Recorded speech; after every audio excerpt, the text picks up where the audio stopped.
let's start with the male part of that. So I think that right now our society is criticizing itself. That's part of, let's call it patriarchy theory, and the idea is the hierarchies that are characteristic of our society are male-dominated and predicated on power and tyranny. Okay, so I don't buy that.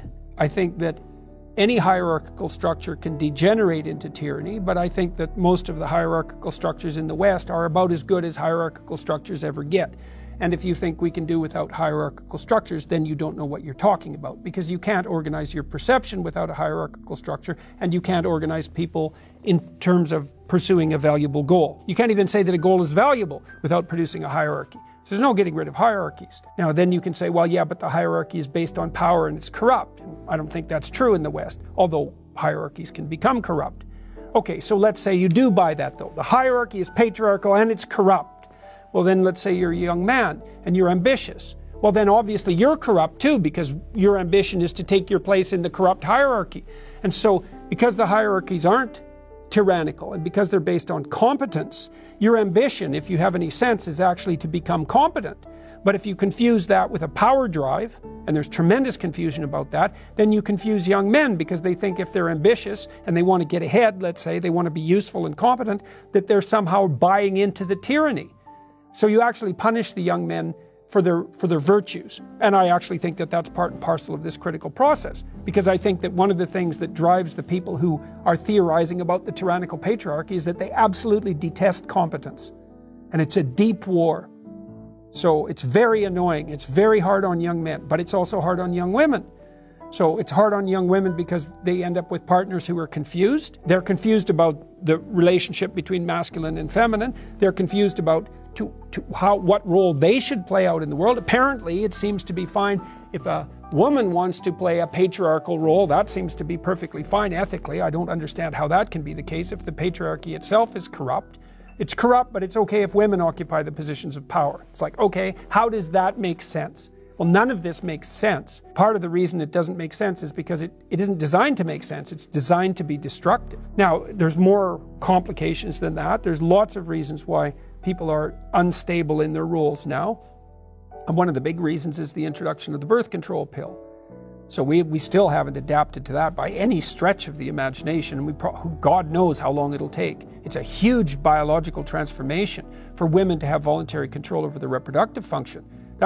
You can't possibly overstate how massive a technological revolution that is. It's like a biological mutation. You know, it's like we're a different species. It's really a big deal. And so there's plenty of waves produced by that, and we haven't sorted that out at all. Let's start with the notion that hierarchy is not the secondary consequence of the West or the patriarchy or capitalism. That's wrong. Okay, how do we know it's wrong? Well, animals organize themselves into hierarchies. So it's obviously not a mere consequence of human construction, much less human construction of Western society over the last 500 years. It's in animals. Well, how long has it been around? Well, how about 350 million years? How's that for not a consequence of capitalism? Yeah, that's pretty damn solid. And so that's why I talk about the relationship between crustacean hierarchies and the simple crustacean nervous system and our nervous system, which share a number of quite remarkable similarities.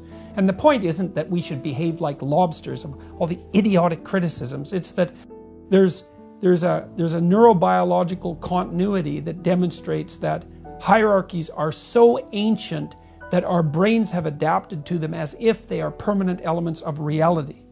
And that's part of the archetype of the father, actually, is the permanent reality of the hierarchy. So the question is, well, why are there hierarchies? And the answer is, well, there's an answer for animals and there's an answer for humans. It's you have to organize a hierarchy when you're pursuing scarce resources, because otherwise it's just a war. That's the alternative. There's either a hierarchy of access, which is why chickens have a pecking order.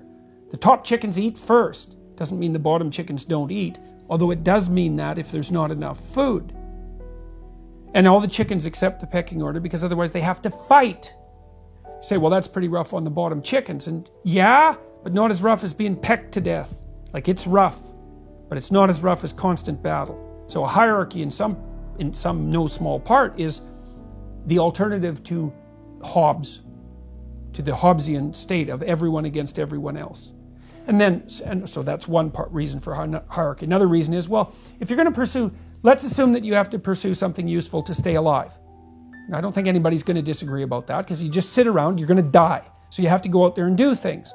Well, where? Well, in the social environment.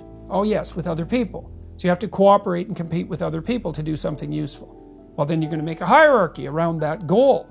And in that hierarchy, two things are going to happen. A small number of people are going to be the best at doing that. So that's an iron law. Not everyone is a soccer star. Not everyone is a great musician. Not everyone is an artist.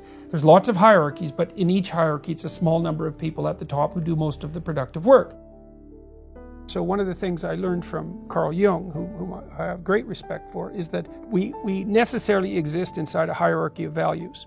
And that manifests itself all the time, because in order to act, things have to come to a point, right? For you to do something, you have to decide at that moment that that thing is more important to do than anything else that you're doing. And it isn't only how you act, it's even how you perceive. Because when you look at the world, you look at some things, one thing, rather than all the other things you could look at. So even to look at something, and this is technically true, you have to value the thing that you're looking at. Okay, so you're always using values to interact with the world, perceptually and in terms of action. Now those values are organized, otherwise you're a chaotic mess. So they're organized. There's some consistency in what you do, right? There's a narrative driving it. That's another way of looking at it. It means you exist inside a value hierarchy. Some things are more important than others, pointing towards something. Now, you might be fragmented and pointing to a bunch of contradictory things, but that's not helpful. Let's assume that you're a reasonably integrated person. And so you're pursuing something of value. It's at the top of your hierarchy. Functionally speaking, whatever that is at the top of your hierarchy, that's God for you.